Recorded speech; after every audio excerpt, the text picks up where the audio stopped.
పొంగనూరు వెంకటేశ్వర మత్స్య సహకార సంఘం అధ్యక్షులు కృష్ణమూర్తి మంగళవారం ఎంఆర్ఓ కార్యాలయం నందు డిప్యూటీ తహసీల్దార్ను కలిసి చేపల మార్కెట్కు స్థలం కేటాయించాలని ఫిషర్మ్యాన్ సొసైటీ ఆధ్వర్యంలో సభ్యులను చేర్చుకోవడానికి అనుమతులు కోరుతూ వినతి పత్రం అందించారు.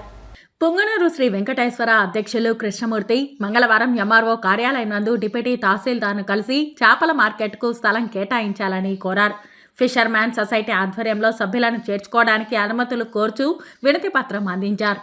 దీనికి సానుకూలంగా స్పందించిన డిప్యూటీ తహసీల్దార్ అధికార దృష్టికి తీసుకెళ్లి వీలైనంత త్వరగా సమస్యను పరిష్కరిస్తామని తెలిపారు. ఈ కార్యక్రమంలో కమిటీ సభ్యులు కామేశ్వరరావు, దొరస్వామి, రఘుబాబు, ప్రకాష్ తదితరులు పాల్గొన్నారు.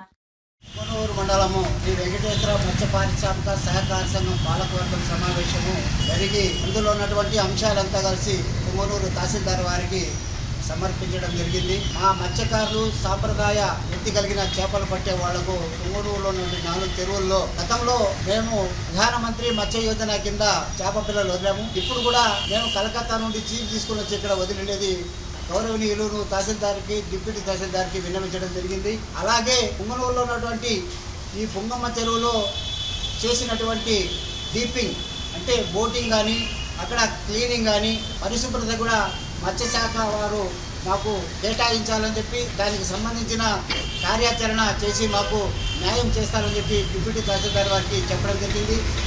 అలాగే మా సహకార సంఘంలో కొంతమంది సభ్యులు దివంగతులైనారు. ఆ స్థానంలో కొత్త సభ్యులను చేర్చుకునేదానికి మేమంతా కలిసి వినతి పత్రం ఇవ్వడం జరిగింది. తహసీల్దార్ గారు సానుకూలంగా స్పందించి రాబోయే కాలంలో కొత్త సభ్యులను చేర్చుకునేదానికి నో ఎంప్లాయ్మెంట్ సర్టిఫికేట్ ఇవ్వాలని చెప్పి కోరినాము. దానికి వారు తప్పనిసరిగా మీకు న్యాయం చేసి మీకు కేటాయిస్తాము అని చెప్పి చెప్పడం జరిగింది.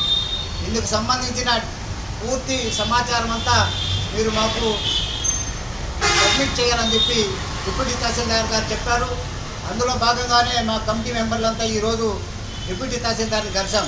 కొన్ని అనివార్య కారణాల వలన తప్పనిసరి పరిస్థితుల్లో సభ్యులను చేర్చుకోవాల్సిన అవసరం ఎంతైనా మా సొసైటీకి ఉండాలి. అందువల్లనే ప్రభుత్వాన్ని మేము రిక్వెస్ట్ చేసేదేమంటే సహకార సంఘానికి భవిష్యత్తులో ఉన్నటువంటి సభ్యులను వెంటనే చేర్చుకోవాలని చెప్పి సవినయంగా మత్స్యశాఖ ద్వారా మరియు తహసీల్దార్ గారికి విన్నవిస్తూ ఉంటాం.